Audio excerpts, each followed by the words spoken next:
I'm here in Nowshera. Nowshera and Shadara are probably the two main cities which have been badly affected by the floods.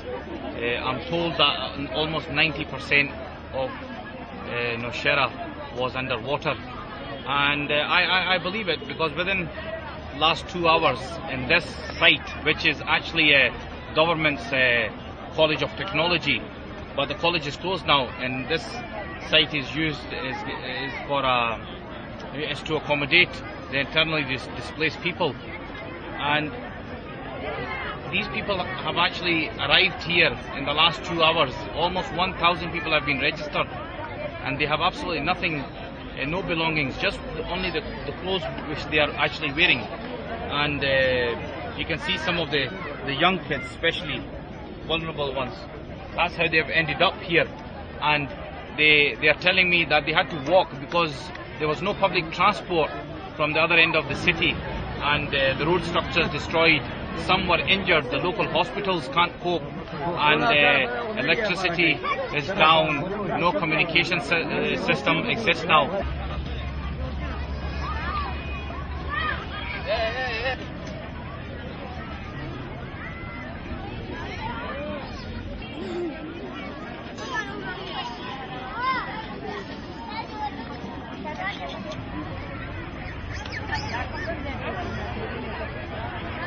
This young boy, Sultan, he's lost his family. He says when the flash floods came, they all started running, and he's lost his family. And while we have been talking to him, we've been surrounded by a lot of people who are actually giving us their ID cards. They think this is the registration table, and this is how helpless, how desperate people are to register so they can qualify for a food package at the end of the day.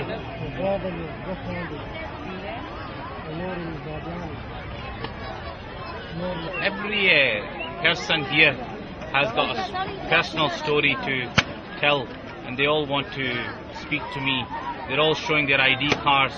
They think I'm here to register them. And some of these people, especially the female and elderly and young kids, they are telling me that they were actually, when the water came, they rushed on top of their houses, and they were hoping for air rescue.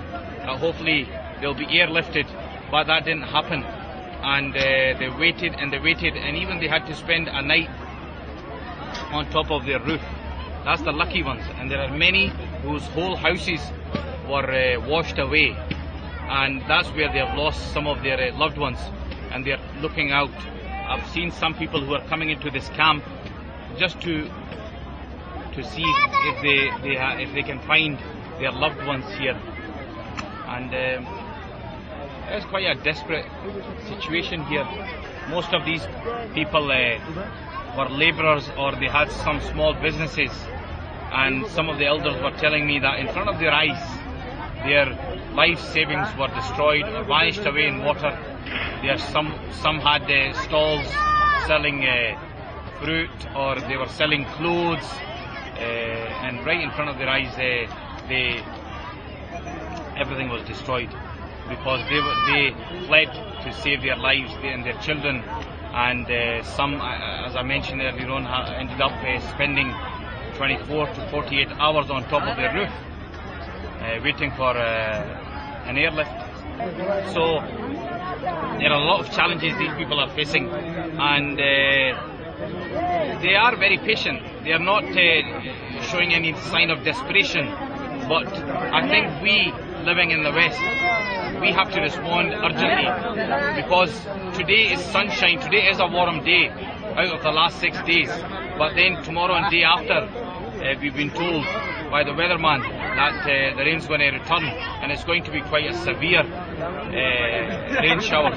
So it's race against time, and my appeal to yourselves is, please dig deep. A food package, this is what we take it for granted, and this is what basic needs are: food, water, medical supplies, shelter. A food package, I'm sure we can donate at least one per family, or you can donate for a tent, some of the families on my right here, they do have tents, but the rest, I'm not sure where they're going to sleep tonight. This is what our appeal is to yourselves. Please don't wait. They urgently need food and water. Dial 0800 520 0000 or go on to Islamic Relief's website and donate online.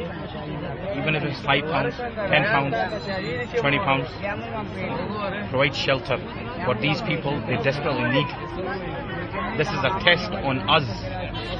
No, please don't just watch the images. Act before it's too late.